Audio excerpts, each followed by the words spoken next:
Okay, so this is our Simondon reading group, coming back after a break last week. So we're picking up from page 131 of the translation, the subsection break there. So last time we're still looking at the sort of last stage of the image, the symbol image. So we talked about, let's see, what did we look at last time? Yeah, there's this notion of the image, this sort of psychoanalytic notion of the image, the imago, that Simondon borrows from Lacan, where this is a kind of image that has a sort of duality inherent in it. So he talks about the image of the mother as sort of containing the good mother and the bad mother at the same time. So there's like, and then so this is connected with the weaning complex. So the mother as the source of nourishment and safety and sort of everything good on the one hand, but then the mother also denies nourishment and denies all of those good things in weaning. So then there's this sort of bad side to the mother, and then as the child starts to become independent, the mother, this good mother, starts to become a kind of enveloping and engulfing and sort of suffocating mother. So what was previously this good side of the mother turns into like a sort of scary side of the mother at the same time. So this type of image, obviously, it's much more complex than like the optical images that we talked about a few weeks ago. It's something that has a high emotional or affective valence, so it sort of has a charge that structures our emotional life around it. Then we looked at he briefly talks about this sort of binary versus ternary structure of images, where there would be a kind of these sort of binary images, like the good versus bad mother, that are sort of like the image of the mother that contains the good and the bad mother sort of intertwined with each other is a binary image, and it has this sort of mythic potential to it. Like you find these oppositions in like folk stories or legends or myths, where you have these sort of opposed poles, or you have like the stepmother as the bad mother, and then the birth mother as the good mother, or something like that. And then the more sort of complicated case is the ternary structure. So you have three terms that make up the structure of the image. In these cases, Simondon argues that it allows for a more communicable type of structure. It's something that is less sort of mythical and more sort of logical, I guess. Like you can express the relationship between these three terms in a way that is more easily communicated to others, and others can, like, this third element of the structure is something that serves as a point of reference that you and I or two different people can share.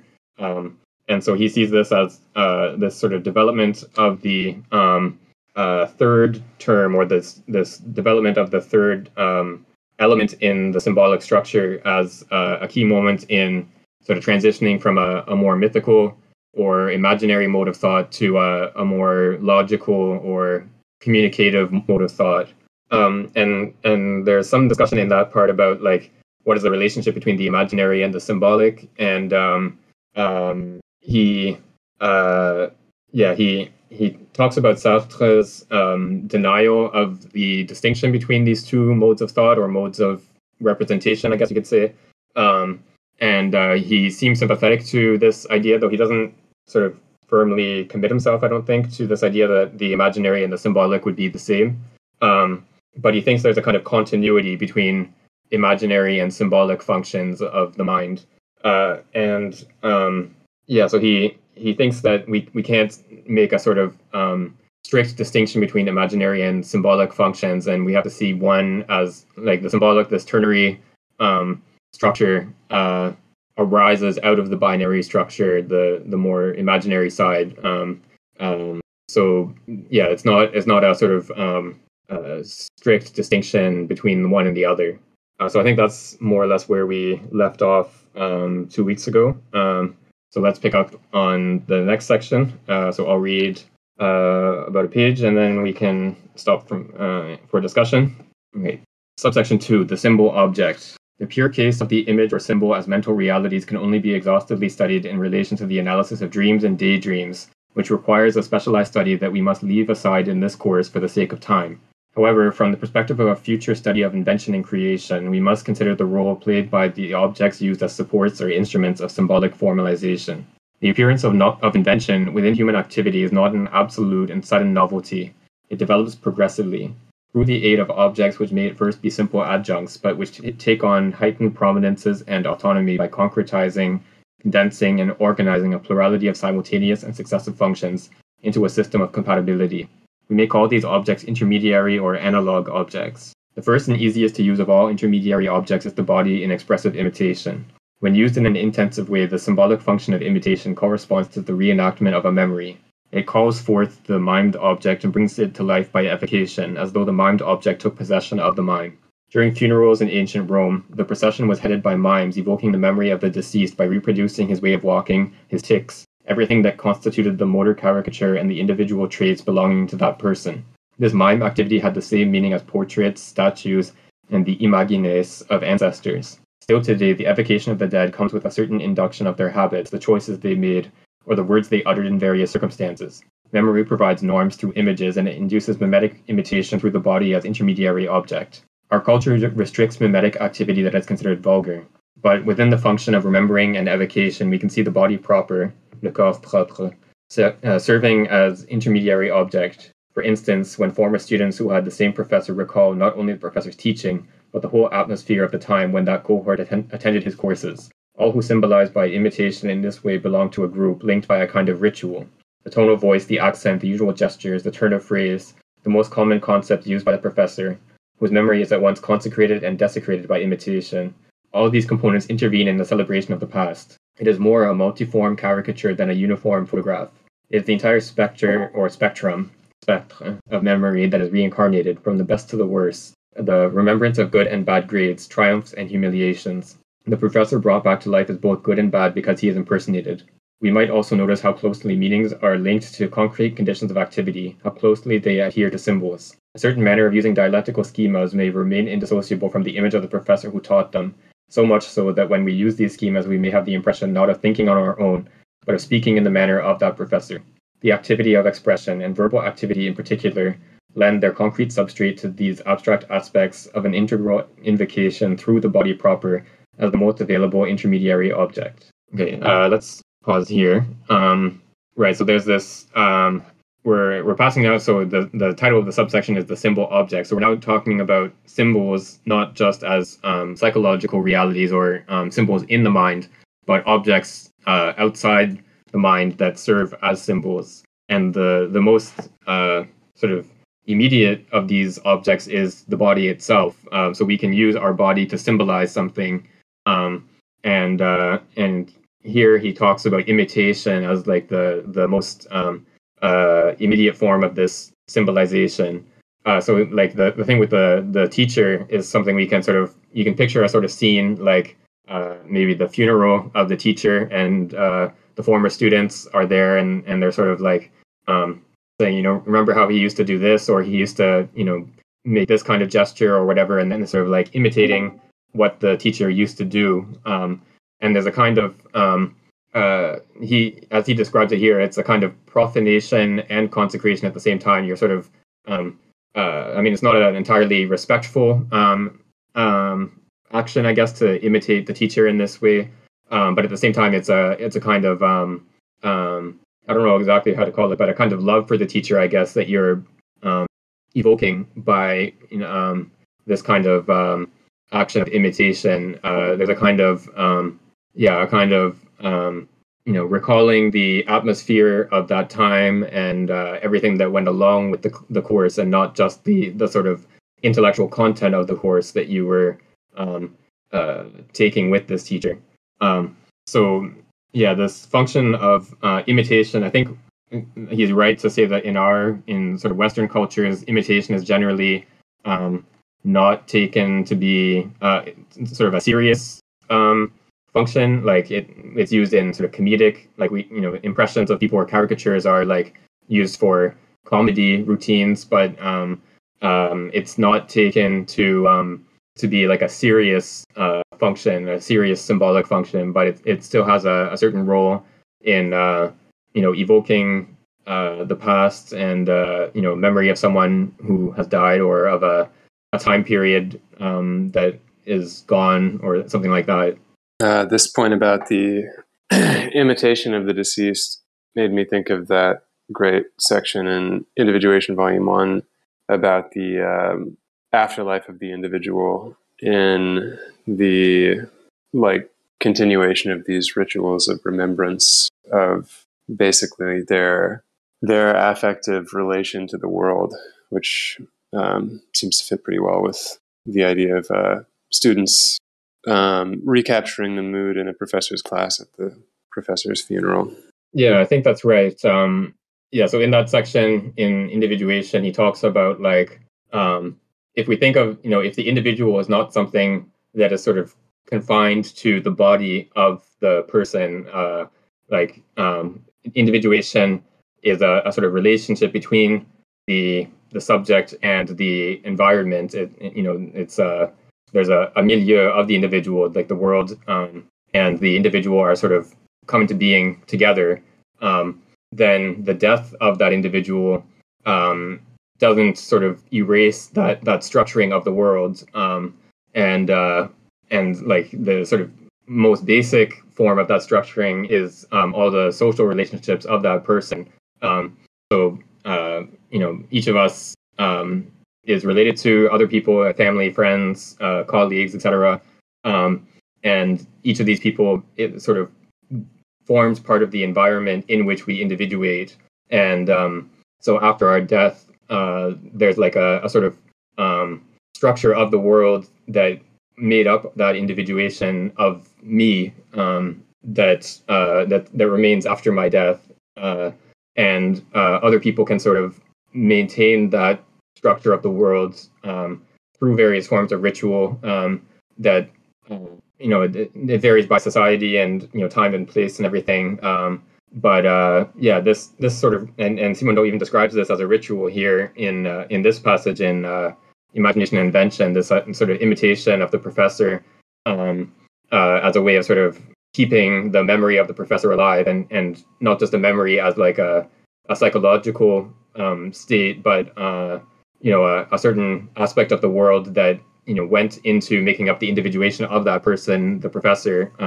So this ritual is sort of keeping the structure of the world that made up the individuation of that professor alive for a certain time.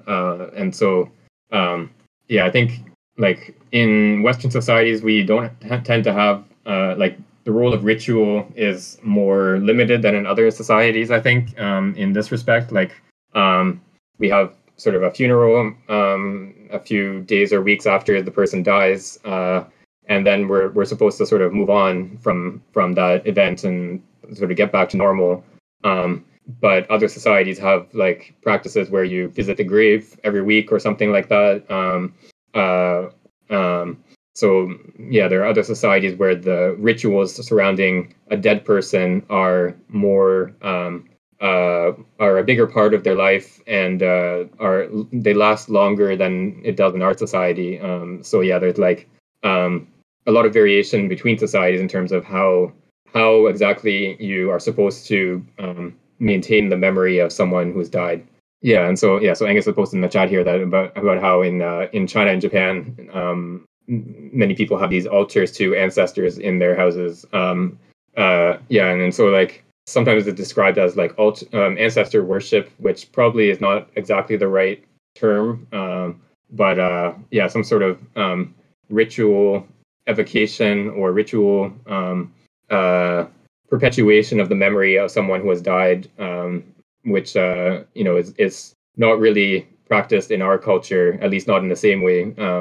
We have a sort of finite ritual in the case of a funeral, but then it's a kind of the funeral is supposed to sort of close off the person's life and then open a new stage in the surviving people's lives. It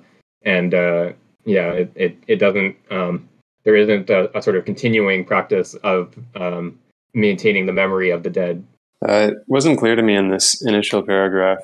I mean, he talks about how objects can be the support of invention, but the relation to, I can't remember if he makes this explicit later on, but the relation to the symbol as he's been discussing it is the idea that like a gesture or a more complicated object resolves this or plays a role in the resolution of this disparity between the two semi-incompatible impressions, like the good and bad mother and the Lacan example.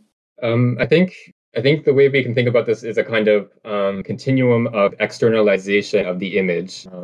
So what we looked at a few weeks ago with the the sort of after images that you perceive after looking at a bright light. You look at your phone at night when you're lying in bed, and then you turn off your phone and you see like a sort of bright rectangle floating in front of your eyes.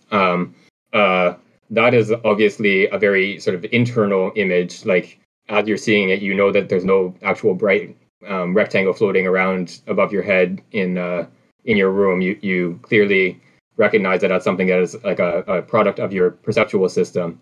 And then there's like other types of images like this good and bad mother that again are sort of psychological, but they're images of something outside of you. Like you sort of like the mother as a person is something that exists outside of me, and then I'm sort of perceiving different aspects of her at different times. But then and we'll see like later in this section, you have like souvenirs. Like these are like objects that exist outside of me, and the same way that a stone or a tree branch or whatever exists. Like you have your photo, your postcard or whatever from your vacation.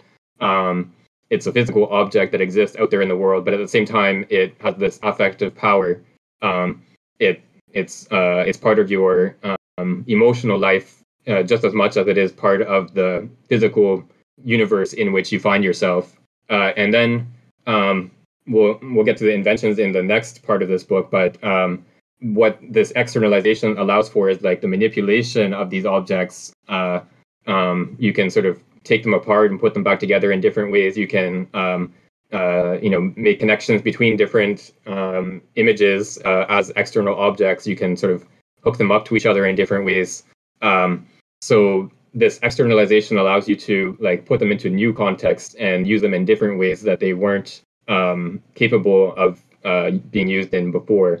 I think this process of the image passing from this like purely internal state to an external object that you can manipulate is sort of how we get from the psychological image or these like optical illusions and things like that to invention. It's this sort of continuously more and more external, more manipulable form of image. So that's sort of like the big picture of the progression from like these different forms of images into the actual invention outside of my mind and body. Thank you. That makes sense. I can read the next section if we're ready to move on. Yeah, let's do it. Outside of the body proper, the most easily attainable intermediary objects are those that can be detached, manipulated, carried, or preserved, such as fragments of clothing or stone, a curl of hair, or some water from a river, like that Chateaubriand brought back from the Jordan River. Such symbolic objects are called, quote, souvenir, unquote, and the belief in their operative force is so strong that they can produce powerful collective movements. When Lindbergh landed at Le Bourget Airport after having crossed the Atlantic, the crowd ran to the hero to lift him triumphantly, but also to the spirit of Saint Louis to tear off pieces and keep them as souvenirs. To pick up a symbol memory, souvenir symbol, is to retain something of the reality from which it is lifted. since this reality is deprived of one of its parts, small as it might be, and as a result, an absorption into the subject occurs through the intermediary of the bond of property. The souvenir is an analogon of the reality from which it was drawn, and constitutes a mode of access to this reality through conscious knowledge, but also through an operation of influence, drawing its meaning from magical operations. According to the categories of the souvenir become symbol image, the belongings of a person are to some extent in a symbolic relation with him. An ancient author mocks the admirer of a wise man who, after the latter's death, bought his clay lamp, convinced that, studying under its light, he could imbue himself of the philosopher's knowledge. This is probably unusual with respect to philosophical thought, since its disciples are generally less materially idolizing. Yet the quest for belonging is common in the form of a participation through object possession and in less purely reflective behaviors. Some businesses in France today sell dresses or coats that belong to actresses, even though our culture has a generally unfavorable opinion of the use of objects bought secondhand. But the yearning to participate in the life of a famous and admired person through the use of a material symbolon is stronger than the reluctance to wear clothing that isn't new. For the same reason, houses where a celebrity has lived find more buyers and at a higher price. Each culture defines the class of objects allowing participation in the mode of a transfer of belongings. Clothing and houses occupy a prominent place as intermediary objects, probably because they are like envelopes of the body proper. Next come usual objects such as pieces of furniture, then collectibles. In an adjacent category, we find the objects directly produced by a person, handwritten letters, drawings, or craft work. Next paragraph is very long. Yeah, we can stop here. Yeah, thanks. Okay. Yeah, so this is like the next sort of stage of this externalization process is, so we had the body itself used as a symbol of a dead person or of something outside of me. But then the next step is like clothing or the house as a symbol of a person.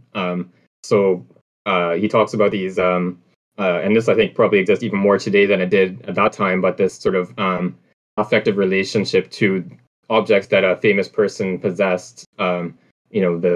This person's jacket, like you go and buy your favorite musician's jacket or dress or whatever, or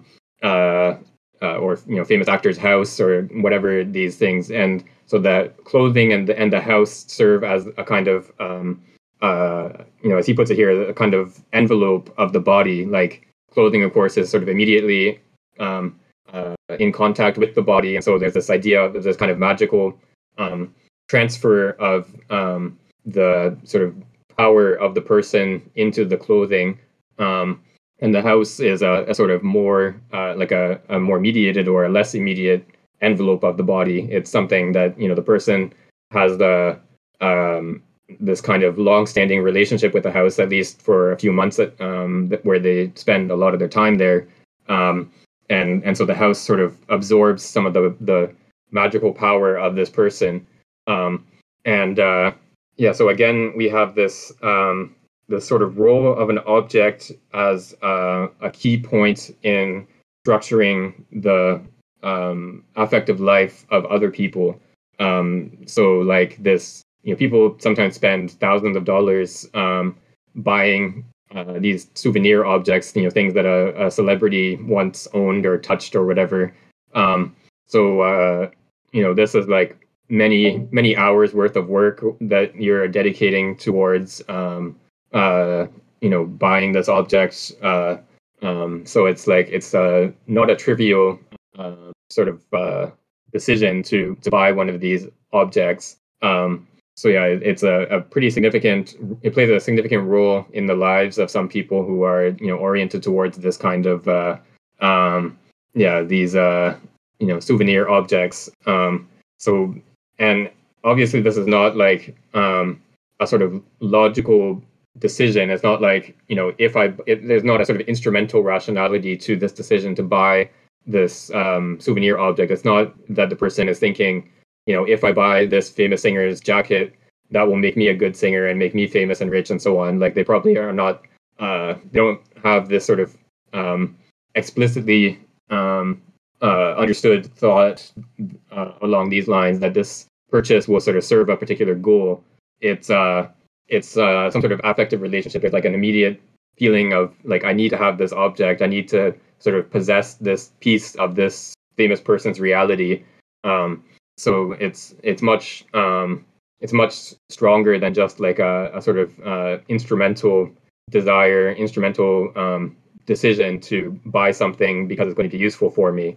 Yeah, this was at first a little confusing for me because he tends to use that word symbolon to refer to like an effective relationship. Like he talks about the individual and the milieu being symbols of each other.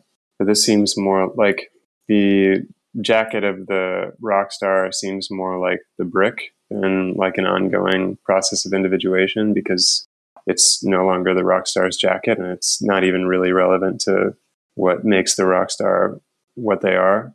But I guess the idea is that it's the kind of mediating term in this affective relationship between the fan and the admired person. I think, so you're right that Simondon generally uses the term symbol to describe this. Like he always refers to this ancient Greek practice of breaking a stone or some sort of token in half and then using the two pieces to recognize the other party. So each side of a relationship keeps half of the token, and then to sort of recognize the other party, you see if the two pieces fit together. And this is where the term symbol comes from. And Simondon always refers back to this actual practice. And so, the individual and the milieu are symbols of each other in the sense that they sort of fit together. Like the milieu is the milieu of this individual, and the individual sort of belongs to this particular milieu. And so I think here the symbolic relationship is the relationship between like the rock star and the jacket. So the jacket is sort of this envelope of the person. And it sort of stands in for the whole world of the rock star, for the fan. The fan, like by getting this jacket, or even like a towel that the musician used to wipe their forehead during a concert or whatever. Like this piece of the musician's world sort of stands in for the whole world of the musician. And so by possessing this piece of the musician's world, you're like able to possess part of the musician's like magical power or virtue or something like that. So again, it's a much less intellectual relationship than it is an affective one. So obviously the fan doesn't think in a sort of explicit way that if I get a hold of this jacket, that will like make this musician my friend or something like that, or it'll give me like some capacity to make a real connection with this person. But it's this affective need to sort of incorporate the magical power of the musician into my own being. So by owning this item, I sort of absorb the musician's power into myself in this sort of magical way. I think the symbolic relationship is the relation between the item of clothing or the house and the famous person or the person that I want to have this magical connection to. And here I would also point back to part 3 of On the Mode of Existence of Technical Objects, where he gives an explicit theory of the magical mode of existence, which he's, I think, sort of alluding to here. Especially we'll see in the next paragraph where he talks about these souvenir objects as remarkable points. And this is a term that he uses On the Mode of Existence of Technical Objects.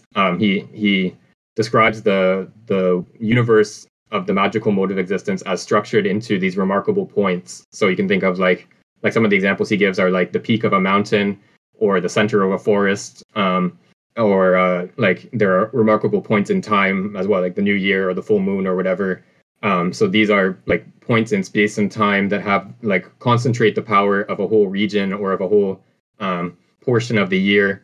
They sort of have this concentrated power that other sort of ordinary days or ordinary places don't have And so the universe of the magical mode of existence is this sort of network of remarkable points that are connected to each other in this way.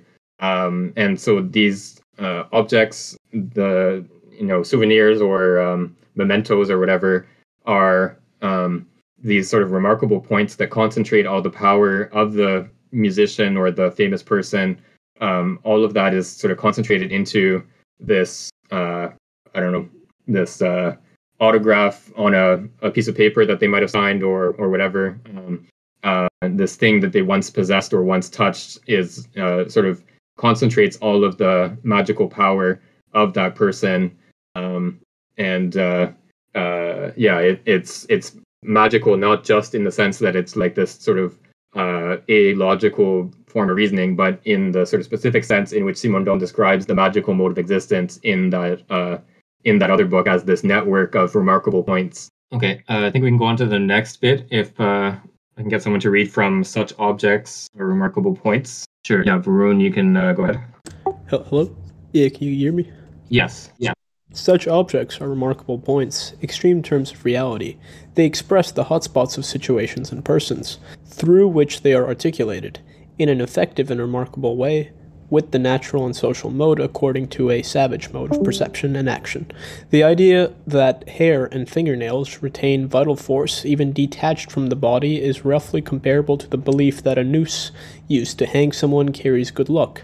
Hair and fingernails have the virtue of extremities. They express the insertion of the body in the outside world, materializing and expressing its limits, its active borders. Anything that is mobile and visible is already virtually detachable from the individual in order to keep on expressing his force and possibilities of action. That which is sufficiently pliable and mobile in the body to serve expression, such as hair and the extremities of limbs, tends to be selected as an intermediary object preserving absolute properties.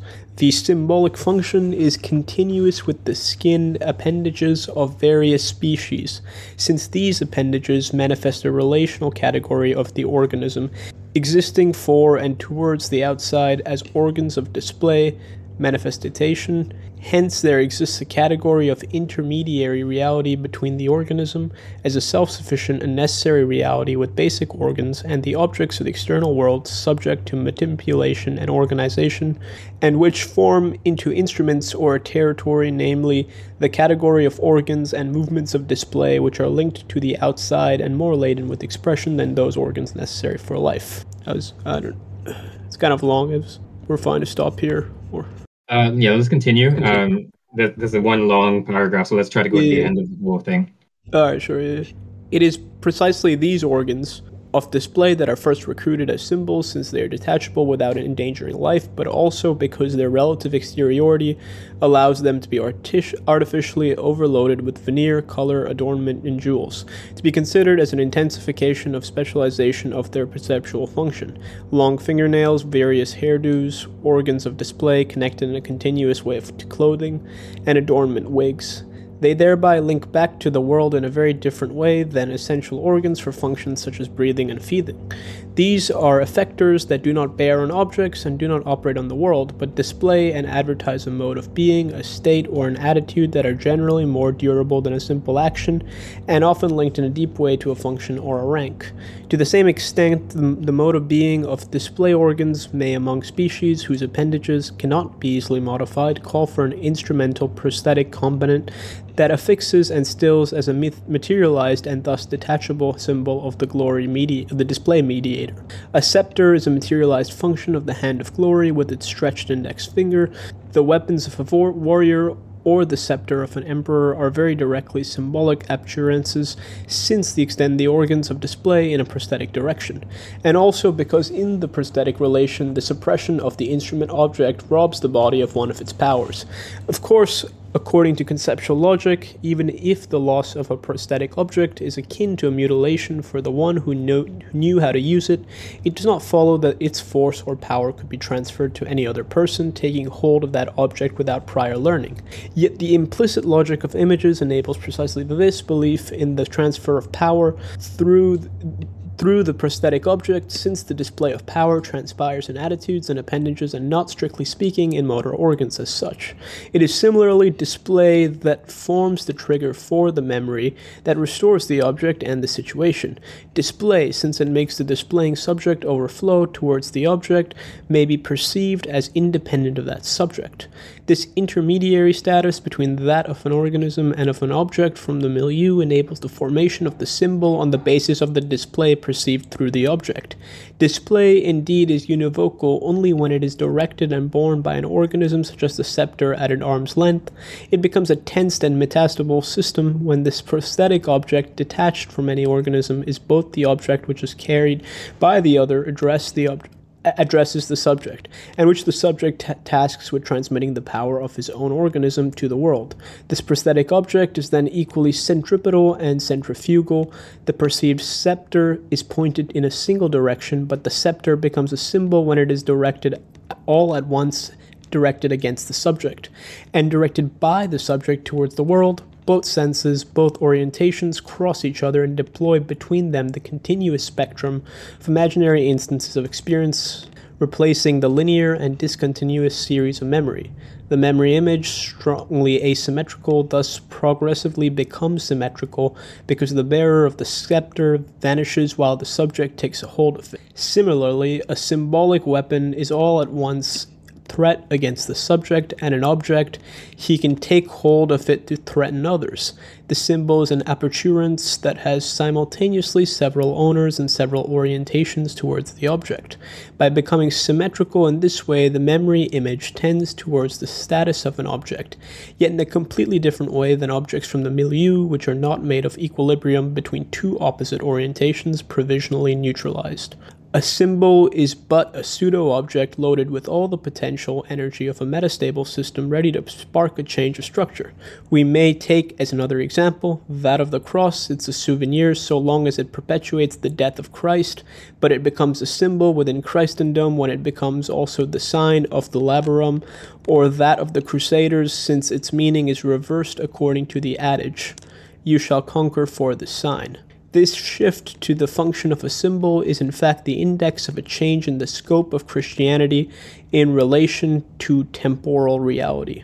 All right, thanks. That's one of Simondon's famous giant paragraphs. Yeah, he loves these like multi-page long paragraphs and then sentences with like 6 semicolons in them. It's great. Right, so again we have so this is sort of continuing with the last bit about the use of these sort of mementos or souvenirs of a person, but this is like these symbols, like the scepter, sort of have a even more external reality. So the scepter is not tied. So the scepter is a sort of symbol of the power of the emperor, but it's not tied to the emperor as a person in the same way that the rock star's jacket is. So there's this sort of detachability of the scepter in a way that the jacket doesn't have. So even in cases where like a weapon, for example, this weapon has this sort of symbolic function, but it also has a more practical function in like actually being used in fighting. And of course, from a sort of logical point of view, the possession of the weapon is not the same thing as the capacity to actually use it to fight. Like you need to practice and develop skills to be able to use a sword, for example.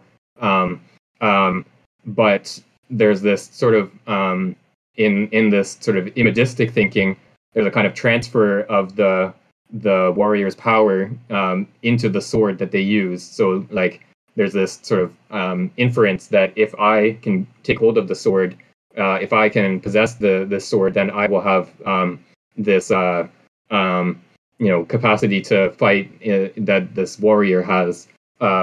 So again, these are sort of detachable pieces of the world of the person that allow for this kind of inference that, in a sense, neutralizes the object.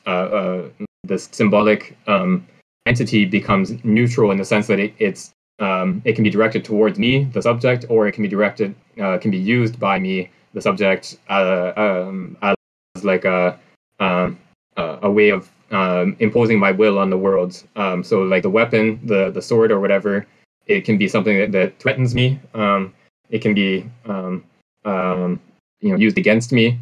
But at the same time, if I can take hold of it, then I have the power to threaten others and to make them do what I want.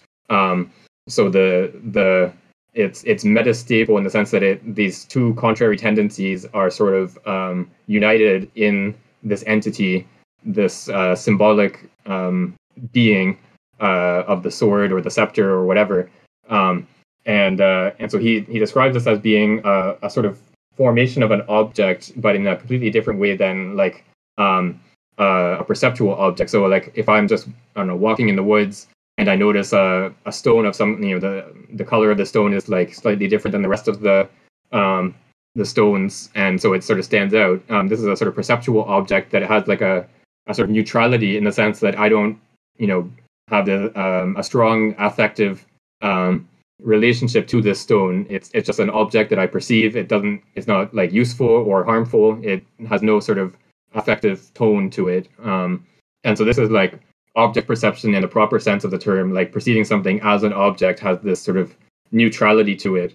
But then these symbols, like the scepter, are neutral in a completely different sense. So it's not because they have no affective tone, it's that they have these sort of contrary affective tendencies sort of crossing within them. And so it's like it's neutral because there are two opposing forces that balance each other in the object. So it's a completely different form of neutrality than the stone that is neutral just because it has no particular relevance to my affective life. So these objects, or the pseudo objects as he calls them here, are symmetrical in the sense that they can be used either against me or by me. But they're symmetrical in a completely different way than the object in the proper sense of the term, the perceptual object that has no affective relevance for me. It's this discussion of the symmetry of these objects reminds me of the I think maybe it was a couple of weeks ago or 3 weeks ago when he was contrasting, I think it was the symbol image, but I may be misremembering, with the like composite photographs. And he pointed out that if you have an image of someone which includes both very good deeds and very bad deeds, these aren't sort of neutralized and being overlapped so that they become the same as kind of a person without any remarkably either good or bad deeds. And I wonder if the neutrality of the symbolic object here has the same kind of potency as that kind of overlap of personalities, which, at least in that section, did not seem to neutralize the difference between the extremes. Yeah, that's a good point. I hadn't thought of that. So that passage, he gives an argument for why we can't take it that the sort of summative or averaging function of composite images is sort of the universal logic of the formation of concepts. If we took it that sort of an addition of images, of singular images, is what brings about a general concept, then our concept of a person who had done some terrible things and some great things, those two things should sort of cancel out and be equivalent to an image of a person who has done nothing remarkable one way or the other. And of course, that is not the case. We take it, our sort of understanding of a person who has done terrible and great things is quite different than of a person who has just been sort of neutral throughout their life.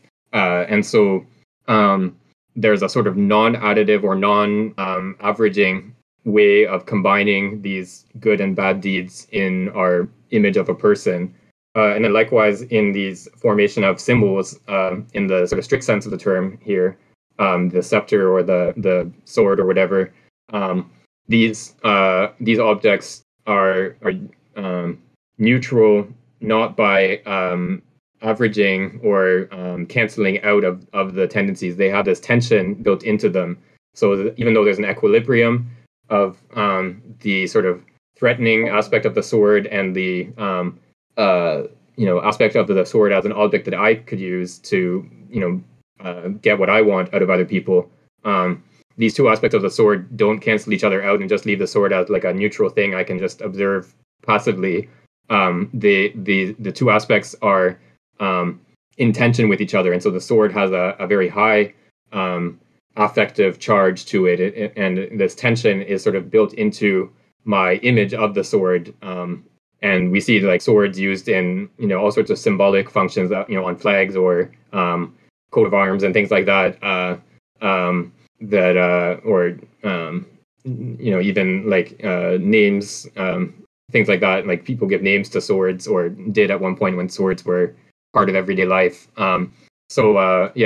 These entities are neutral in a different way. They contain a tension as opposed to a cancellation of the two opposing tendencies. In the same way that the concepts of like a person contain the tension of the two opposing aspects of that person's behavior. I can read the next couple of paragraphs. I'm just taking a look. Okay. If you can read up to on 136, like the bottom full paragraph, their capacity to indicate potentials. If you could read up to there. No problem. The evolution of the memory image towards the state of symbol entails a certain process of abstraction, where quote-unquote abstraction means, quote, an extraction from, unquote. But it is an extraction of the elements of display, manifestation, from complete situations. These extreme terms within situations, as key points conveying forces, become concretized while the memory of the conveying organisms and the particular circumstances recedes and fades away. The memory image becomes a symbol when the orientation or particular direction of the display loses its original univocity through the possible duality of orientations. The memory of a weapon wielded by the subject, like that of a threatening weapon wielded by others, only produces images. But these images form a symbol when the weapon is understood as a threat to the subject, and at the same time grasped as something to be wielded by the subject to threaten others. These two directions of a weapon register the extreme terms of attack and defense. The symbol weapon is neither wielded by the subject nor against him. It is the tension between these two images, like a weapon seen in profile, potentially harboring the gesture that will turn it against others or against the subject. We may say in heraldic language that the symbol is always quote-unquote passant and not quote-unquote issuant, while the image is issuant and not passant or passant. The formalization of a memory that produces a symbol is an operation transforming the quote-unquote issuant objects located in relation to the subject and the situation into quote-unquote passant objects, waiting to be redirected in accordance with the project from which they draw their orientation. In a concrete way, we could say that the mental world of symbols is that of objects, quote, seen in profile, unquote, while they are nonetheless key points within situations, objects or organs of display, manifestation, loaded with meaning and force. The relative detachment of these significant objects mobilizes them, renders them available, makes them the toothing stones of inventive imagination. Symbols are, quote, absolute objects, unquote, detached from the empirical situations of their emergence, yet having preserved their power, their capacity of expression, their capacity to indicate potentials. So this is very similar to the discussion of the memory image, I think it was, earlier, and the idea that you discussed in the recap of the last meeting of the Lacanian notion of the mother as both as comprising these extremes of kind of safe haven and also like threat of annihilation. And it's the coincidence, I guess, of this contradiction that gives the image its valence, in the same way that the weapon, which is remembered both as a weapon that I can use and a weapon that my enemy can use has this power because of its reversibility. I looked it up, and passant, I think, is when like an animal on a heraldic ensemble or whatever you call them is turned to the side, so like away from the viewer, whereas an issuant object or creature is like coming towards or facing the viewer. So I guess the idea is that the passant image is, because it's turned to the side, it can be reoriented either way, towards or away from the viewer. Yeah, I'm just taking a look now at some heraldry stuff, concepts. I don't really know these things. Actually, I don't know these things at all. I'm just looking at the Wikipedia page. Where it's trying to find issuant. It's not listed on here, but the specifics of the heraldic terminology, I think, is not that important. But the idea, I think, is fairly clear that the object, the scepter or the sword, can be either turned towards me as a threatening object, or they can be sort of presented as an object that I can grasp, that I can manipulate and use for my purposes. These two sort of contrary ways of presenting this entity, the sword, for example, are two different forms. So the image here we have the image in the strict sense of the term, so as opposed to a symbol, and a symbol again in a strict sense, so as opposed to an image. So the whole book, of course, or the whole course, is about the image in a broader sense, which includes symbols. And then here he's using the word image and symbol in a more restricted sense. So the image is the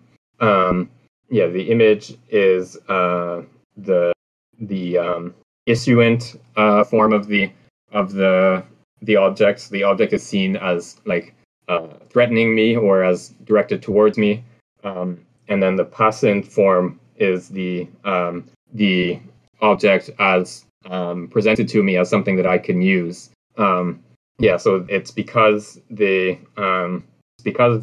objects are presented to us in a way that we can sort of manipulate them and use them for our own purposes, that they're sort of detached from their situation in which they arise. So the scepter is something that indicates the emperor's power, but it's sort of independent of the emperor. Another person, like you can, carry out a coup and take over and use the scepter yourself to sort of indicate your power. This is the role of the symbol as something that's that sort of concentrates the power of a particular situation, but it is detachable from the situation in which it arises, as opposed to the image, which is always the image in the sort of strict sense of the term.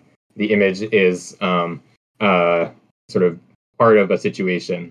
Okay, let's go on to the next bit. I can read. I'm going to read up to the end of the section because it's a kind of long paragraph here. Okay. The subject for whom the majority of images are converted into symbols partially loses his memories insofar they are historical, dated, particular, with oriented objects having a definite and univocal meaning with respect to the subject himself. Within the symbol, succession becomes simultaneity. The individual acquires a universal scope. What belonged to others begins to belong virtually to the subject, at the same time that he loses his own appurtenances. Symbols are not situated in relation to the ego, which means they cannot adapt the subject as acting organism to his milieu or territory. They translate the force of things just as much as the virtualities of action for the subject. They are powers without support, without subject, and without external milieu in which to be inserted. The world of symbols is a kind of pandemonium floating in between the situation of objects and that of subjects, interposed between the living and the milieu. In mental conditions, symbols may be taken for objective reality, or they might inhabit the subject, who feels possessed and loses his freedom and his power of initiating action. Art practices a kind of exorcism which, rather than letting the universe of symbols float between the world of objects and the subject, seals it by representing it, ritualizing it, and inserting it within the objective world and social regularity. Magic draws from the imaginary its means of evocation or influence in materializing symbols which it re-individualizes, christens with a proper name, or fashions after the semblance of a living being, to use it as a mode of access in the analogical operation of invocation or hexing. An effigy is an analogon of the person to be hexed, yet it is infused with the imaginary and constructed with the greatest possible number of symbol objects borrowed from the actual individual.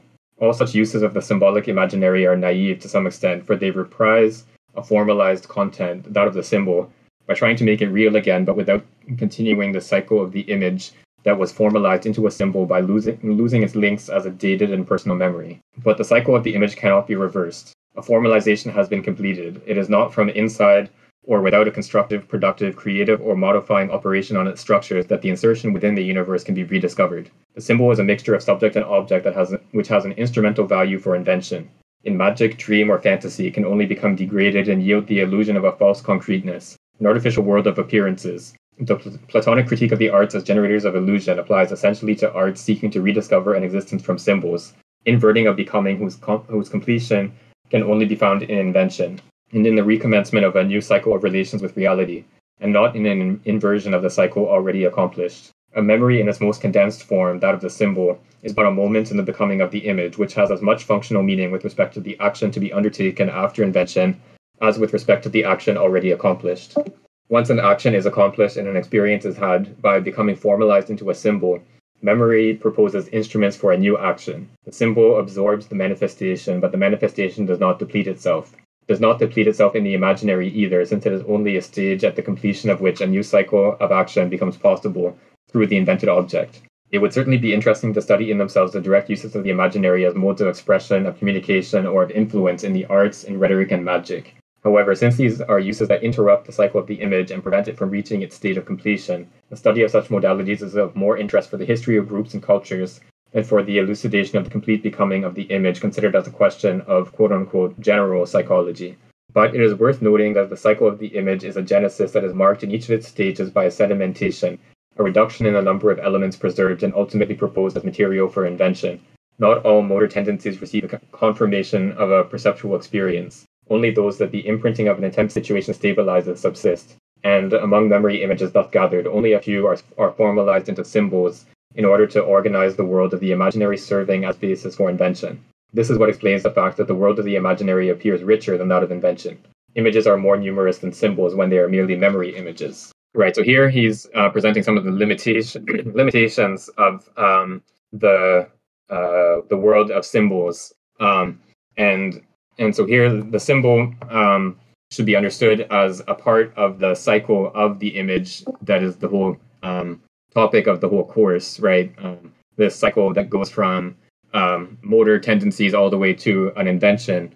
And he sees this sort of focus on symbols, or the attempt to reconstruct a world out of symbols, as a kind of reversal of the course of the cycle of invention. So instead of passing from the symbol to a new object through invention, you instead sort of try to turn back the tide and reconstitute a world out of the symbol. And so because the symbol is detached from the world in the way that we've been talking about the last little bit, this effort to sort of reconstitute a world out of a symbol or out of many symbols is sort of doomed to failure.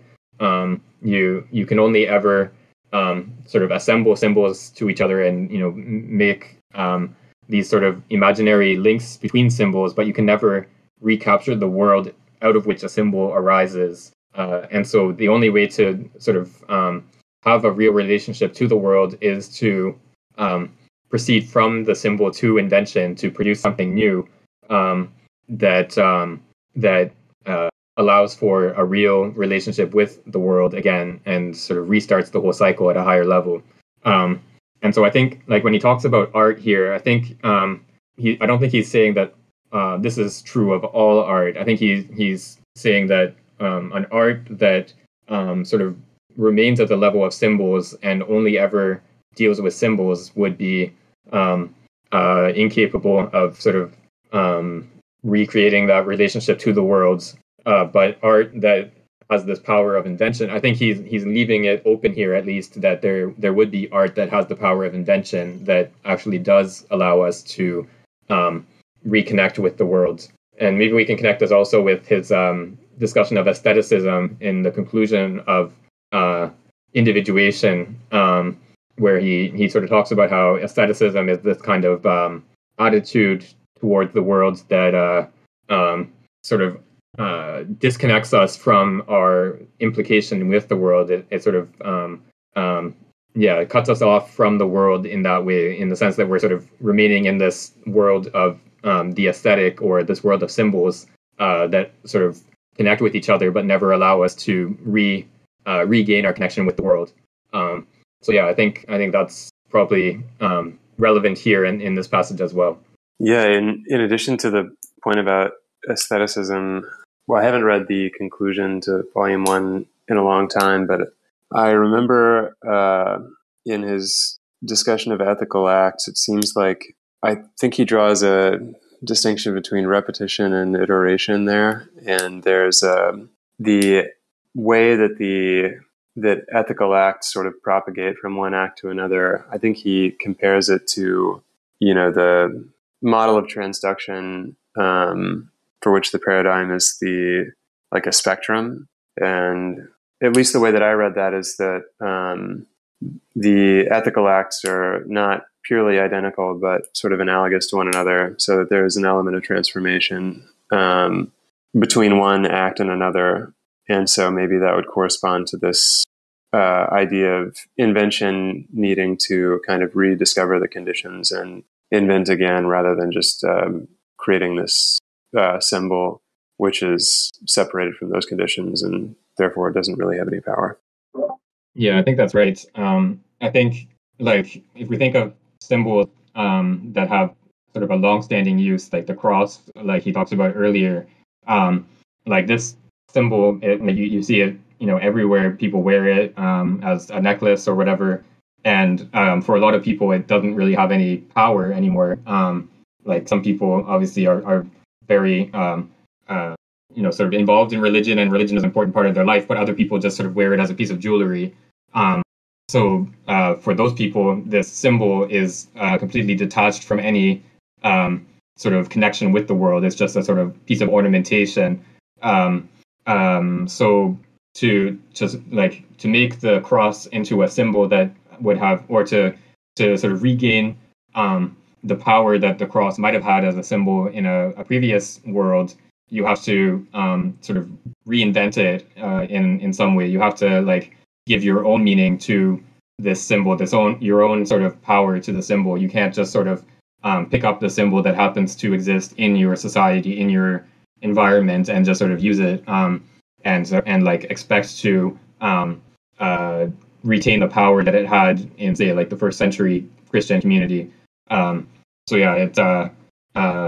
He's not here, of course, like saying that symbols are bad or are not useful or something like that, but he's expressing the limitation that the symbol has to be sort of recreated to retain its power. It doesn't have a capacity to transmit power sort of directly.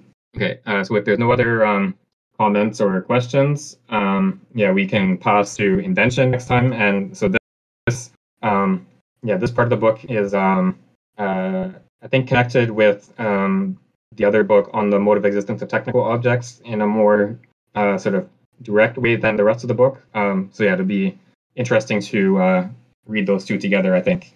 Great. So thanks everyone for coming out. Thanks for your contributions, and hope to see you next week.